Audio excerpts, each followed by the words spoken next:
everyone. Welcome to Impctrs Out Loud.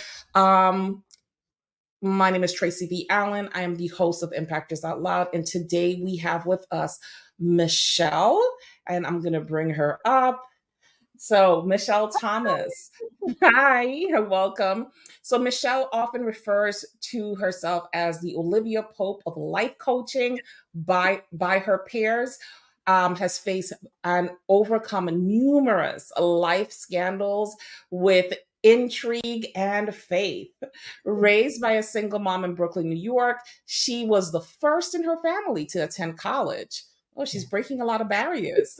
Later, earned her master's degree in marriage and family counseling at Liberty University. Michelle's journey has been marked by resilience. She joined the Army, became a mother and a homeowner by the age of 23. And I became a homeowner at 24, so that's pretty cool.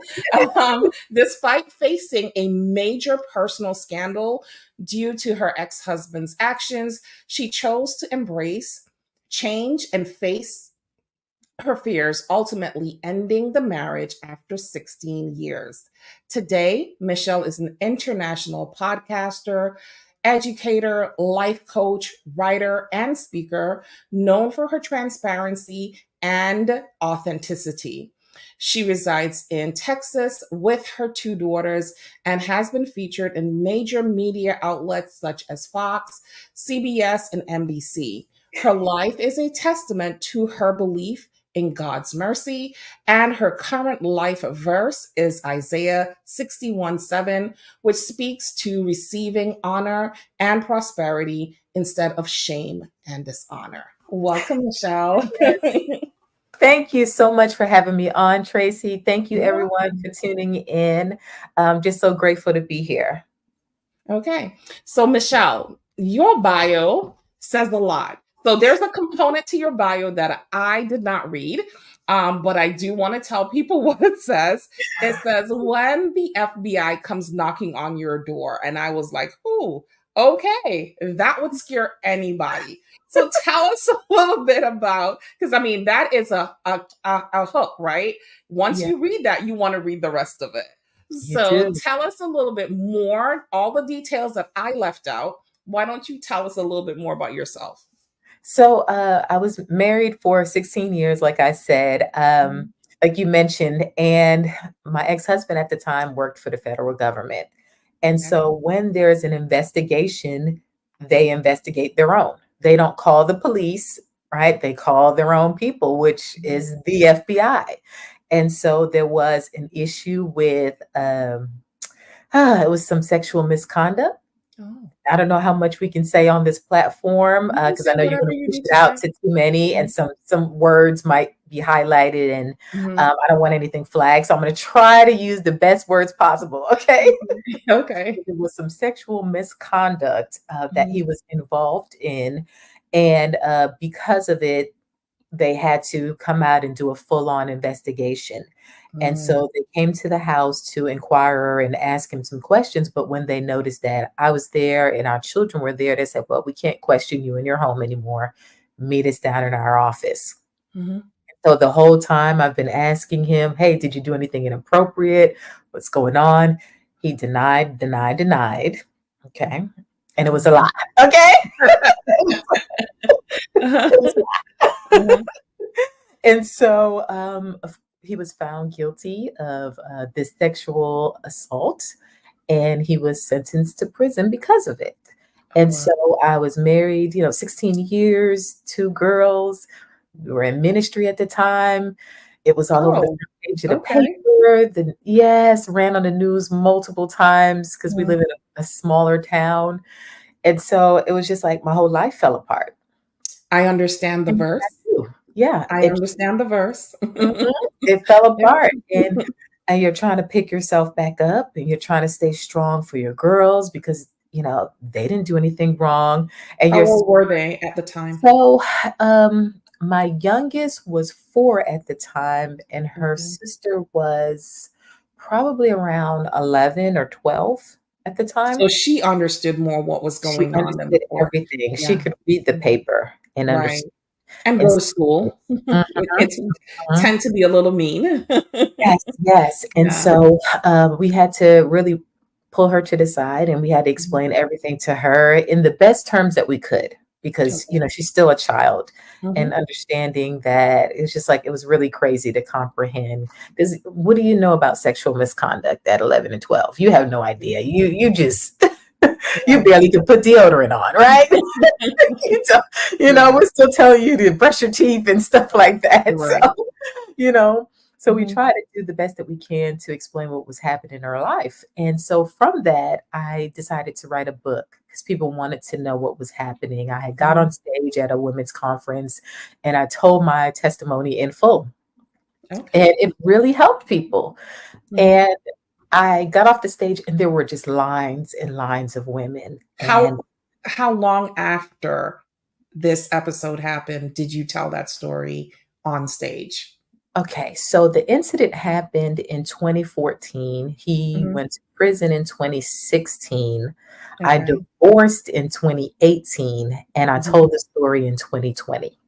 Oh, Uh, so you had some time to process and come to terms with what happened. Because yeah, I no, I just was curious because I know sometimes when things are fresh, we just can't talk about it. no, So it was some time after. Mhm. yes, and so and really, I would say I truly believe that God gave me time to process what was happening, Mhm. to actually get into a place where you know I could acknowledge this really happened. Right. I was in denial. Yeah, a state of Blamed disbelief. Yes. I blamed everybody but him. Really? Oh, wow. And it was just like, "Stop, So stop, how stop." about long do you think you stayed in that stage of denial? Uh, I wanna say it probably was for maybe the first few months, Okay. because there was an investigation, and so I totally believed him.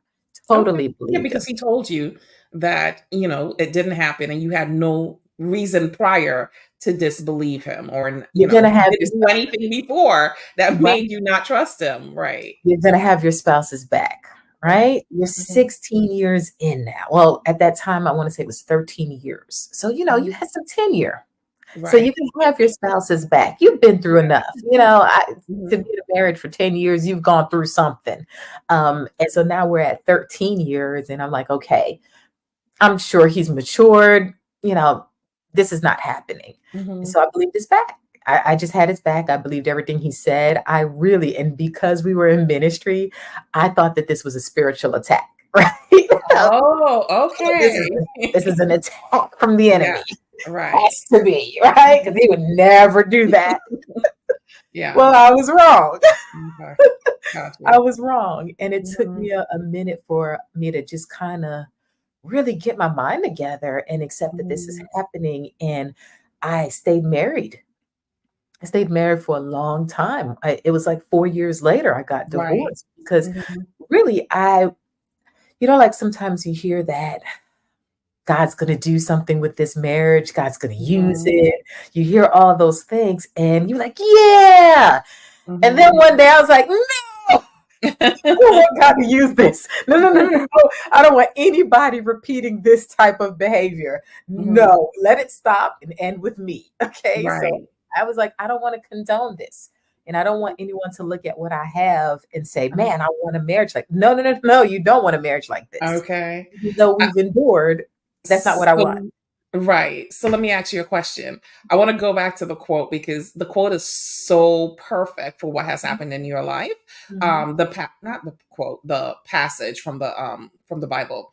So in Isaiah 61, like the summary of it is speaking about receiving honors and not prosperity instead of shame and dishonor. How Mhm. did you get past the shame and dishonor of the entire situation, especially having been in the military? He's working for the federal government. You guys are in ministry. I know that there had to be a certain amount of shame and dishonor that came with it. Like you said, you were like, this has to be a spiritual attack. He would never. Right? God is putting us through a trial or something Right. to that effect. So tell me how you overcame that because I know there has to be someone who's going through something that they find to be right now dishonorable in Yeah. their minds and it's bringing them private or public shame. Yeah. How did you get past that? Well, I will say lots of prayer, Mhm. but I also went to therapy, and I had a really great support system. And there were people that just stood by me. And in therapy, I was challenged. Mm. Okay. And in that challenge, it changed my prayers. And I was really angry. I was like, God, how could you let this happen? Like, what is this? Mhm. And then I come to realize God didn't let any of that happen. Someone made a choice. He Right. used his free will to make a choice that I didn't like. And I Mhm. had to accept that.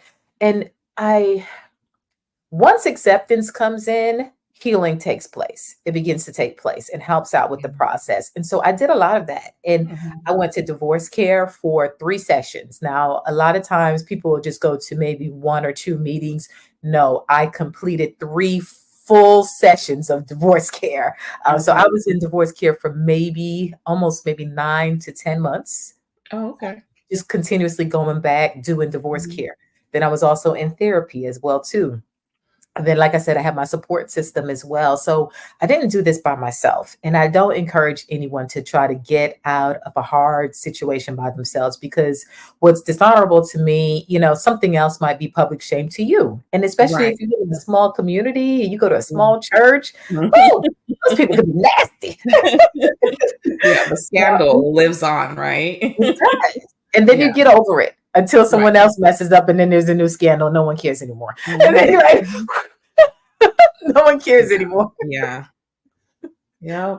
Okay, so you talked about, so we got the backstory of what happened, and then we're gonna move forward to what propelled you into where you are now. So that is the foundation, and now we're building up. So you got an opportunity to speak at a women's conference. Let's start from there.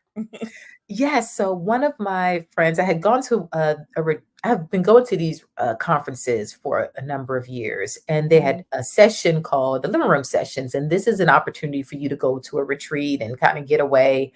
And I was like, you know what, Lord, I need this. And so Mhm. I went ahead and I did the retreat, and I just had such a great time at the retreat.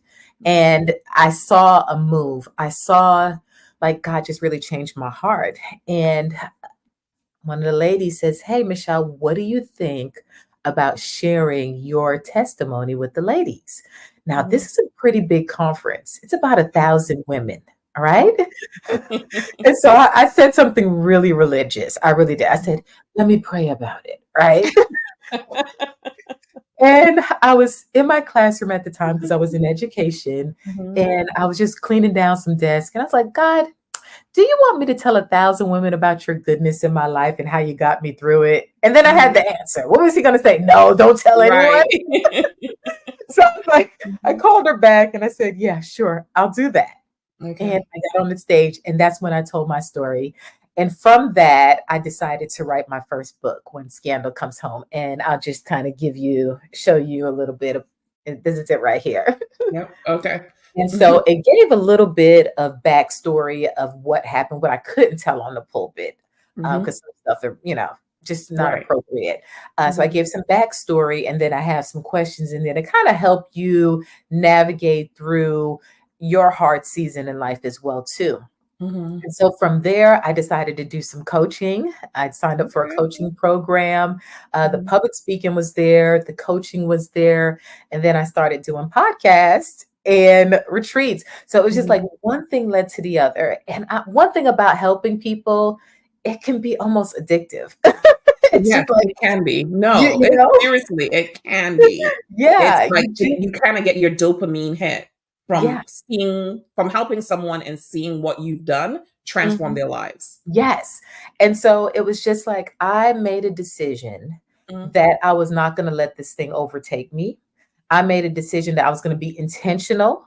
And I Mhm. know you hear people say things so often with God, what the enemy used for bad, God uses for good. Like people quote the scripture a lot, but what is the practical application? What exactly does that look like day to day versus just saying Right. scripture?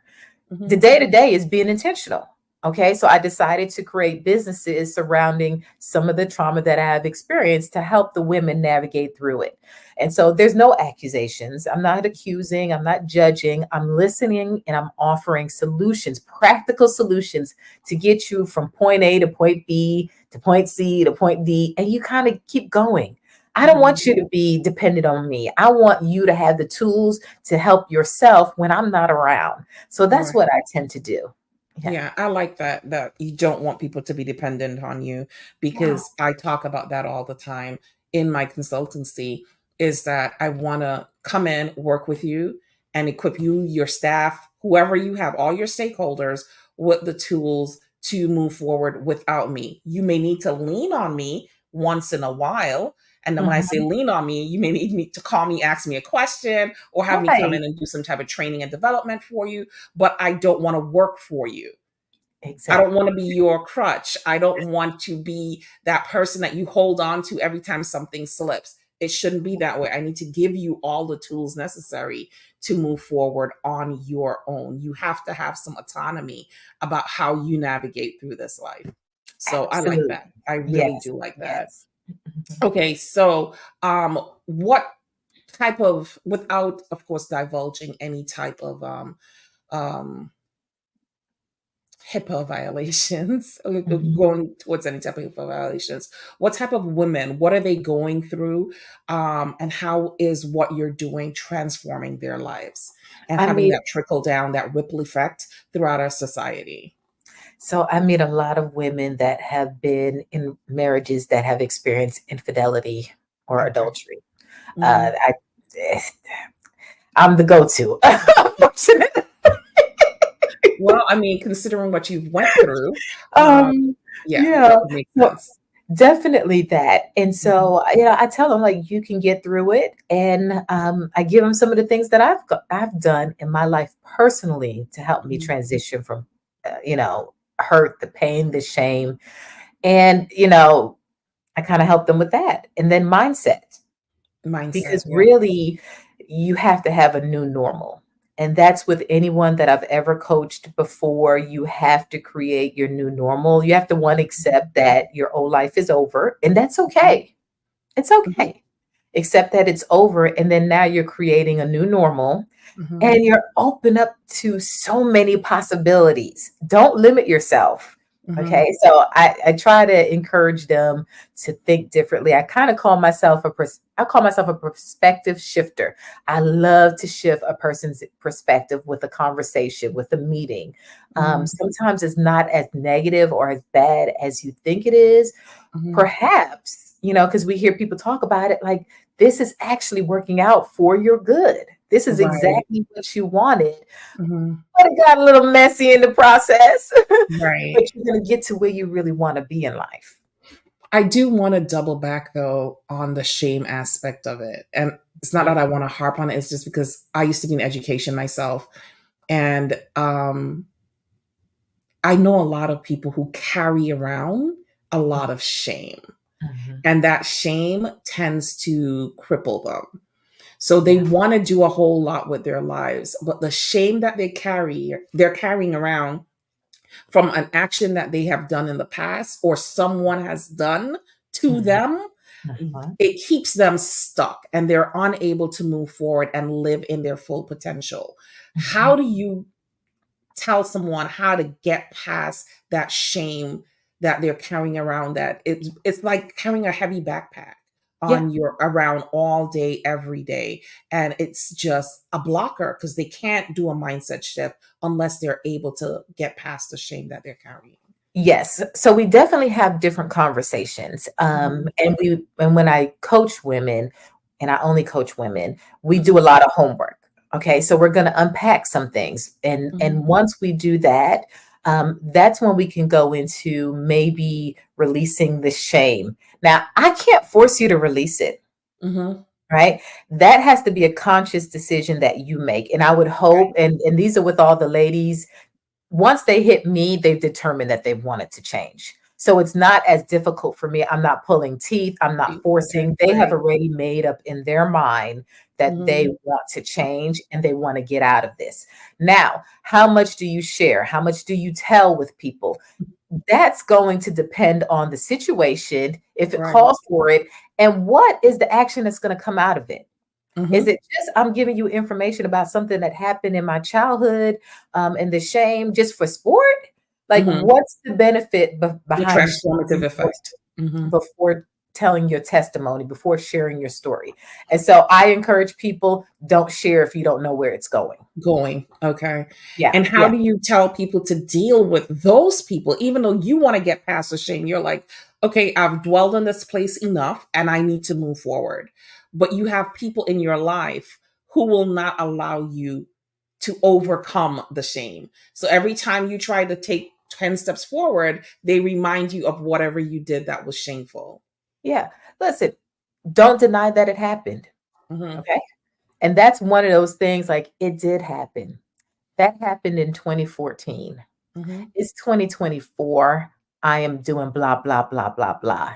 And this is where you have to set your boundary, because I'm about to say something. You're going to set your boundary and you're going to have to hold on to it. And you're going to have to be okay. However the chips fall, you're going to have to be okay with it.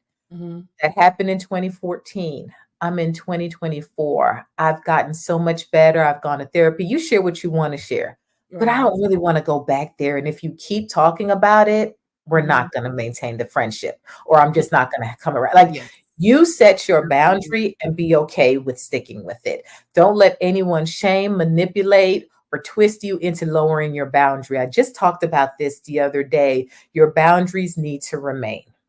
It Hmm. was set in place to keep you safe. Don't remove that.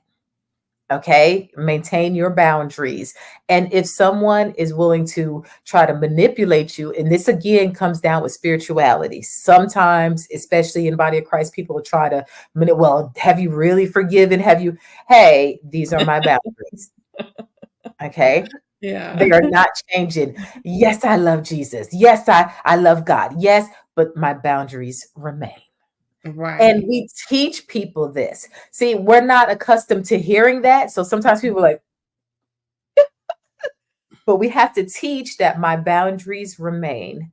And this is what's going to happen if you try to Mhm. violate it. And you got to be okay with it. Because some Yeah. people are just, they're going to push past that. Oh, yeah, Okay. They're going definitely. to ignore what you said and they're going to push Mhm. past it. Be okay to block, Okay. block them. Be okay with it. All right. Okay. Because you've told them the standard Mm. and you told them the outcome. And now they're pushing your boundary. This person no longer needs to be in your life. Okay. Because you can't get past it if someone keeps bringing the negative up, if someone Right, keeps and I think I see reminding you of it. that's what I see with a lot of people that I know. They have people in their lives who will not let them forget what it is that they had done And you know what? You know why they won't let them or forget? Because happened to them. they can't forget their own stuff. Right, that's Those true. of us that have made it past, when we Uh, have forgiven and we have been free, right. we genuinely don't hold grudges. We don't hold Mhm. on to stuff. We just kind Mhm. of move on. But those people are battling their own demons. And Mhm. so they want you to battle with them. Like, Yeah. Misery no. likes company. Yeah, yeah, yeah. We're not doing that. The one thing I didn't ask you about is that you said that during the time that this whole situation happened with your husband, you guys were in ministry. Are you still in ministry today? Yes, I Oh. am. So I Mhm. want to say this. I took a break. Okay. Okay. I was about And to that was my next question. Did you ever lose your faith or feel like you needed to take a break? yes, I am so adamant about Mhm. taking a break in the middle of a major scandal. Okay. Okay. Now, there are things that's going to happen to all of us. But when Mhm. I talk about like major scandal, I personally believe this is your time to log off of social media if you can. This is Mhm. your time to stop answering so many phone calls. This is your time to kind of get quiet and heal. Mhm. Um, a lot of times you'll see these pastors, people in ministry, they'll still want to get up on the pulpit. And what they do is they pervert the word. Mhm. They'll start perverting things to justify what they got going on in their lives. For a little bit, friend. You said you said a mouthful. Sit down for a minute. That's not what the scripture said. You perverting it, and you leading people astray because you can't sit down. You're gonna have to sit down and let God heal that, okay? Right. Because you're sending people down a whole nother path, and they're remembering what you said in your broken state. Right. I do agree with that. When you're in a broken state, you need to be quiet. Because I have my personal philosophies. Things said in anger are your true feelings, but it doesn't mean that you needed to say it to that person, because not everything needs to be said, right? But you once said, you can't take it back either. And now with social media, sometimes, listen, this is one of the things that happened to me. Like, God told me, you need to get off the social media. Because I was liking things, I was posting things. It was inappropriate. And then sometimes we're really upset that people are reminding us of our past, but Facebook does it every three years. You see, Facebook reminds you every day. For me, every day. Come on, time hop. They're reminding you of what you said, but you're not mad at Facebook like you mad at your cousin and your auntie. Right. Exactly. So some of this stuff you caused. So you have to acknowledge, take that post down. Okay. Don't put something out there that you don't want to have to defend 3 or 4 years or 5 years down the line. Okay. Don't put information out there that you're not ready to defend, because people are going to draw conclusions. They're going to make assumptions. It's better that you say nothing. Okay. Because you might give out some information and then you have to come back and backtrack. Oh, well, that's not what I meant. Well, sweetie, just don't say anything at all right now. Let's sometimes I don't want to see on social media either. And I was just like, you know something? Then I don't say nothing, because I can't take back, especially if I'm upset or there's something going on in my life, my family. I'm just like, social media may not be the place. And I just make a call to my therapist and I'm like, I'm going to pay you to tell you all the things I would want to say. Come on. Come on. That's wisdom. Wisdom calls. Seriously. I told her, I literally told my therapist, I said, you have just become my paid confidant. Okay. I said, what I came to you initially for, I'm still working through, but I'm basically, where I can handle it on my own. But I will keep paying you because there's some things I need to get off my chest on a regular basis. I can't say to nobody else, but you can't tell nobody what I had to say. That's right. So, we're going to keep this relationship going. There you go. I think that's why I think therapy is so important. And I know you work with women mostly. Well, you only work with women. I don't know if you work with mostly Black women or you have a mixture of who you work with. But I really want Black women to become comfortable with going to therapy, to heal. You have a lot of things that are just sitting right here and you're about to vomit, right? But you can't get it up because you feel like you have to be so strong. And I was that one person where everybody was like, oh yeah, you're so strong. You're so strong. And I don't think it is a compliment. It is not a compliment. No, I never thought it was a compliment. I said, I always thought when people said it to me, I would smile, but I never thought it was a compliment because I realized early on, because I've had a lot of medical adversities throughout my life. So from a little girl, people have been telling me, oh, you're so strong. Me, I would have died by now. Oh my God, you're such a strong person. And I always thought it was because you didn't see me as a person. Because if you saw me, you really saw me, you would see that I'm breaking on the inside, but I have to put up this facade because that's what you want to see. Yes. So I grew up believing being strong was a badge of honor. That's what you're looking for. You have to. So, and I would say that all the time. And then I realized with that strength, there was never any accountability for anyone else's actions. No. It was just mine. You just have to keep being strong, Michelle. And I'm like, well, wait a minute now. That means the other person remains weak. They get to stay weak. And I'm like, no. So I left that. Yeah. That strong woman. I love that. Strong woman thing it's not a badge of honor at all. Yeah. And anybody in your life telling you that you're strong, you need to look at them side-eyed. because they're not truly seeing you as a holistic person. They're only seeing the pieces of you that they want to see, that they're comfortable with. It's like somebody who asks you all the time, how are you doing? And if you say anything besides, I'm okay, the conversation turns left. Like they're like, oh my God, I have to go. It was really nice meeting you. Like it gets very, very awkward and uncomfortable. So you learn how to just say, I'm okay. You could not be okay. You could literally be dying, but your go-to is I'm okay. And I'm one of those people who did that a lot. Now Yeah. I was just like, do you want the truth or do you want me to tell you a lie? I Oh, literally ask people that question and it makes them uncomfortable as well. But that uncomfortableness is going to bring you to your own truth.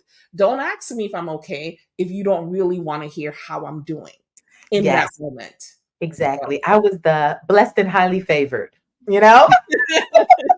Blessed and highly favored. I'm Yes. falling apart here. Okay. But I'm blessed and highly Exactly. favored. Right. So it's just, yeah, it's different. So let's see. What are three things, if you had to give women three takeaways, key Mhm. takeaways that they should think about, do, or operate, a space that they should operate in for maximum happiness and to live their fullest potential? What would those three things be? Okay. One, don't be afraid to pivot. Okay. Making a pivot does not mean that you messed up or you were wrong. You just made a change, right? The more you learn, the more you grow, the more you're gonna pivot Mhm, because you're gonna move according to your knowledge. It's okay to pivot. You didn't fail. Okay. Release that mentality. It's okay to pivot. All mhm, right. Two, what's another thing I would say? Oh, don't take everything personal. mhm. Sometimes people are not even like it has nothing to do with you. Okay. No one, there came a point and I realized no one actually cares. Eggs are too expensive. No one really cares right now about this. And I'm thinking everybody's focused on me. They're like, do you know how Mhm. much milk costs? Right. They're dealing with their own stuff. Yeah. And so sometimes just don't take it personal. It's not necessarily about you, Mhm, unless you verify that it actually is. Okay. mhm, Don't take everything personal. Just kind of keep it moving. And then the last, my biggest one, you have to laugh. Ugh, I don't you have to laugh. Laugh at yourself. It's mhm, okay. We make mistakes. Sometimes we do things that are silly. mhm, You didn't mean it. Laugh at yourself. Release it. Because once you can laugh at yourself, one, you're going to be able to release shame. You're not going to be mhm, as embarrassed anymore. The pride kind of releases. Like, you're not dealing with that. So I mhm. laugh all the time. I'm like, it's going to be okay. And tomorrow's a new day. We're going to be Right. okay. Mhm. Okay, great. And the last question is, what makes you an impactor? Okay. I am an impactor because I help to shift people's perspective to get them to a place where they actually want to be in life. Oh, I love that. Yeah, I I love love it. it. All right, Michelle, thank you so much for being a guest here on Impactors Out Loud. Can you tell people how they can get in contact with you to utilize your services and let them know what services you offer? Absolutely. You can go to my website. It's IamMichelleA.com. You can find me there. You can find me on TikTok or Instagram, Facebook, Coach Michelle A _ And you can find me there just giving little tidbits daily on TikTok, just encouraging people. And Awesome. you can find me on YouTube at lostlightlaughter.com. You can go there as well too. It has a website. I do a podcast. Love encouraging people. So you can find if you're looking for me, you're gonna find me. You're fine. Just type in Michelle A or Michelle Thomas and she'll come Yeah, up. you're gonna find me. Yeah. All right. Thank you again. Thank you so much for having me on. I appreciate You're it. welcome.